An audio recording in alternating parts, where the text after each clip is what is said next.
আজ আমি খুব সুন্দর একটা নিরামিষ রেসিপি আপনাদের জন্য শেয়ার করব। নিরামিষ দিনে আপনারা নিজেরাও খেতে পারবেন, বাড়িতে গেস্ট এলেও কিন্তু বানিয়ে দিতে পারবেন।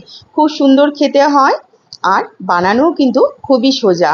এটা কিন্তু একটা বিয়েবাড়ির রেসিপি বলতে পারেন। আগে বিয়েবাড়িতে খুব চল ছিল এই রেসিপিটার। তো এর জন্য এখানে আমি এরকম মাঝারি সাইজের বেশ কয়েকটা আলু ভালো করে খোসা ছাড়িয়ে ধুয়ে পরিষ্কার করে নিয়েছি। আগামীকাল তো আবার মঙ্গলবার, জয় মঙ্গলবার, অনেকেই কিন্তু নিরামিষ খাবেন। তো এই রেসিপিটা অবশ্যই বানিয়ে দেখতে পারেন, আশা করি খুবই ভালো লাগবে। তো আলুর উপরের অংশটা প্রথমে এরকম একটুখানি কেটে আমি বাদ দিয়ে দিলাম। খুব সামান্য অংশ একটু কেটে বাদ দিয়েছি।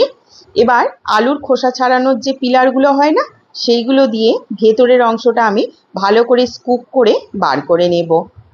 আপনারা চাইলে ছুরি দিয়েও করতে পারেন, তবে ছুরি দিয়ে না করাই ভালো, ধারগুলো আবার কেটে যাবে। বা কোনো ধারালো চামচ থাকলে সেটা দিয়েও স্কুপ করে নিতে পারেন। তবে সব থেকে ভালো হয় এই আলু ছাড়ানোর পিলারগুলো দিয়ে। খুব সহজেই কিন্তু এইভাবে করে স্কুপ করা হয়ে যায়।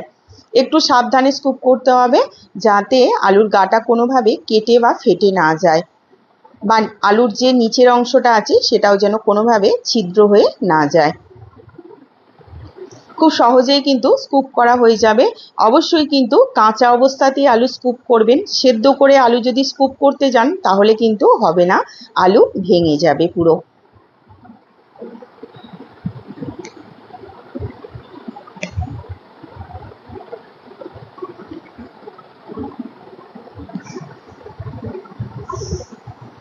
দেখুন আলুটা এইভাবে স্কুপ করেছি, ভেতরে কতটা জায়গা বেরিয়েছে দেখুন। আর এই যে আলুর অংশগুলো বাদ গেল, আপনারা ভাববেন হয়তো নষ্ট হবে, নষ্ট হবে না। পরে আলুর পকোড়া বা আলুর পরোটাতে কিন্তু ব্যবহার করতে পারবেন। একটু ভালো করে ধুয়ে পরিষ্কার করে ফ্রিজে রেখে দেবেন, থেকে যাবে। দেখুন আলুর নিচের অংশটাও কিন্তু ছিদ্র হয়নি, গাটাও কিন্তু ছিদ্র হয়নি। ঠিক এইভাবে করে আলুটা কিন্তু স্কুপ করে নিতে হবে। আমি আরেকটা আলুও আপনাদের স্কুপ করে দেখিয়ে দিচ্ছি। আবারও একটা আলু নিয়েছি, উপরের অংশটা এইভাবে কিছুটা বাদ দিয়ে দিলাম। এভাবে করে স্কুপ করে আমি ভেতরের অংশটুকু আলাদা করে দিচ্ছি। দেখুন আরেকটা আলু আমি রেডি করে নিয়েছি। দেখুন এইভাবে করে আমি আলুগুলো প্রত্যেকটা আলু আমি স্কুপ করে নেব।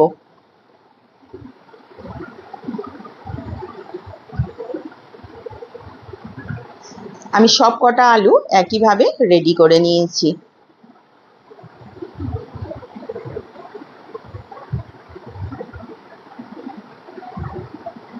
এই যে বাকি অংশটা বাদ গেল, এটা আমি ধুয়ে পরিষ্কার করে ফ্রিজে রেখে দেব। আগামী দিন অন্য কোনো রেসিপিতে ব্যবহার করে নেব। এবার এখানে আমি আগে থেকে একটু জল গরম করতে দিয়েছিলাম, তাতে দিলাম একটু নুন। এবার এই নুন আর জলের মধ্যে এই আলুগুলো আমি একটু ফুটিয়ে সেদ্ধ করে নেব। বেশি সেদ্ধ করব না, আমি হাফ সেদ্ধ করব, যাতে আলুগুলো হালকা নরম হয় কিন্তু গোটা গোটা থাকে, ভেঙে না যায়, একটু শক্ত থাকে। ঠিক এরকম করে আলুগুলো একটু সেদ্ধ করে নেব। আর নুনটা দিয়ে সেদ্ধ করলে পরে আলুগুলো কিন্তু টেস্ট হয়ে যাবে, নুনটা চলে আসবে আলুর মধ্যে, খেতে কিন্তু ভালো লাগবে।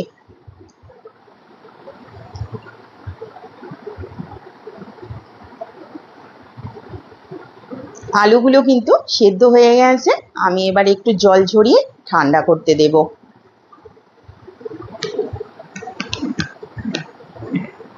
আলুগুলো যতক্ষণ ঠান্ডা হচ্ছে ততক্ষণ এখানে আমি একটা আলুর জন্য পুর বানাবো।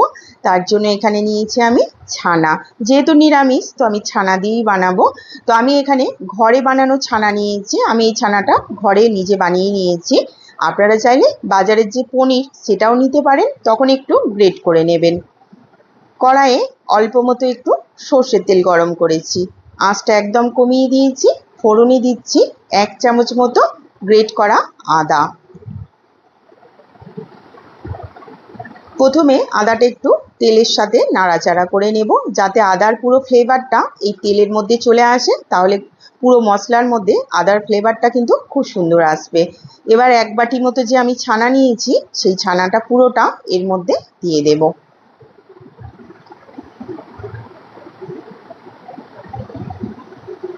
প্রথমে ছানাটা একটুখানি আমি নাড়াচাড়া করে নেব।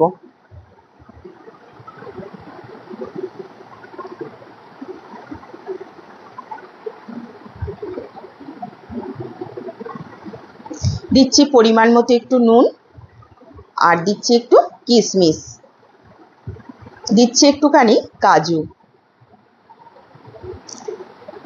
আর যেহেতু নিরামিষ রান্না তাই একটুখানি চিনি দিচ্ছি, খুব সামান্য দিলাম, একদম একটুখানি। দিচ্ছি একটু হলুদের গুঁড়ো, দিচ্ছি একটু লঙ্কার গুঁড়ো,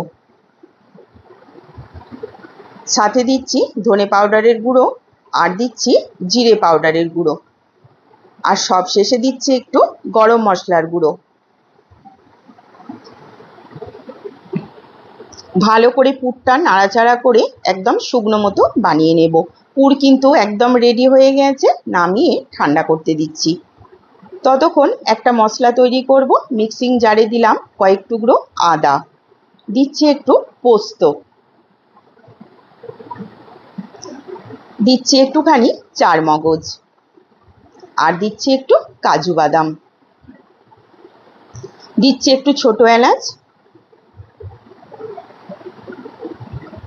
আর দিচ্ছি একটু দারচিনি। নিয়েছি একটা টমেটো, সব শুদ্ধ মিহি করে ভালো করে পেস্ট করে নেব। মশলাটা এরকম সুন্দর মিহি করে পেস্ট করে নিয়েছি। আলুগুলোও কিন্তু ঠান্ডা হয়ে গেছে, আর পুরটাও ঠান্ডা হয়ে গেছে। এবার এই আলুর মধ্যে এই যে আমি ছানার পুরটা বানিয়েছিলাম ভালো করে চেপে চেপে ভরে দেব।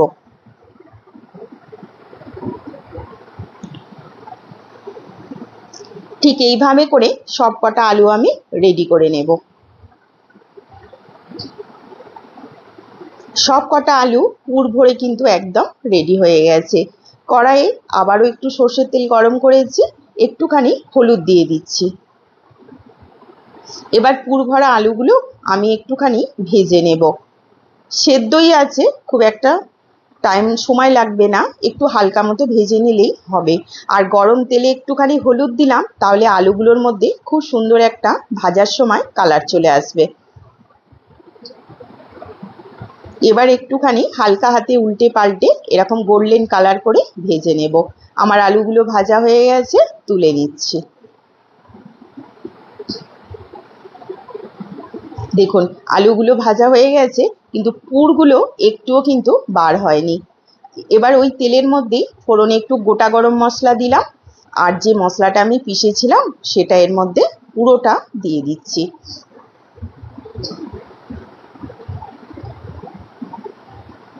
দু চামচ মতো টক দই, 1 চামচ চিনি দিয়ে ভালো করে ফেটিয়ে নিয়েছি, দিয়ে দিচ্ছি। এবার এতে দেব এক এক করে হলুদের গুঁড়ো, দিচ্ছি জিরে পাউডারের গুঁড়ো, দিচ্ছি ধনে পাউডারের গুঁড়ো, দিচ্ছি লঙ্কা পাউডারের গুঁড়ো, আর গ্রেভির কালারটা সুন্দর করার জন্য একটু কাশ্মীরি লঙ্কার গুঁড়ো দিয়ে দিলাম, আর দিচ্ছি একটু কাসুরি মেথি। কাসুরি মেথি দিলে এই দইয়ের সাথে খুব সুন্দর একটা ফ্লেভার আসে। পরিমাণ মতো নুন দিয়ে দিলাম। এবার মশলাটা ভালো করে সুন্দর করে কষিয়ে নেব। মশলা কিন্তু খুব সুন্দর কষানো হয়ে গেছে, কত সুন্দর কালার এসছে দেখুন।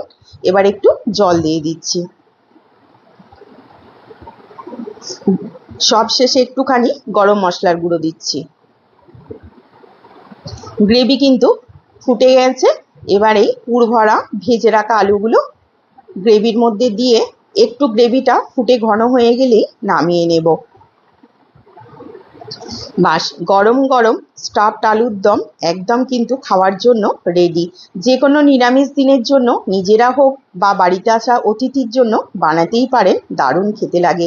আর আলুটা কত সুন্দর নরম সফট হয়েছে দেখুন, চামচে করে কত সহজে কেটে গেল, আর ভেতরে অপূর্ব স্বাদের পুরে ভরা। তাহলে যদি আমার এই রেসিপি আপনাদের ভালো লাগে প্লিজ একটি লাইক করবেন, কমেন্ট করবেন, আর আরও রেসিপি দেখার জন্য আমার ফেসবুক পেজটিকে প্লিজ ফলো করবেন।